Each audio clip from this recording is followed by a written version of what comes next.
Come in the cold season, we make a natural medicine that we can all reproduce at home.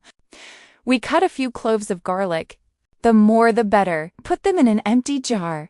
Then add honey as liquid as possible. Preferably acacia honey is more liquid, and the time of sugar is longer, up to 2 years. Serve 1 clove of garlic a day.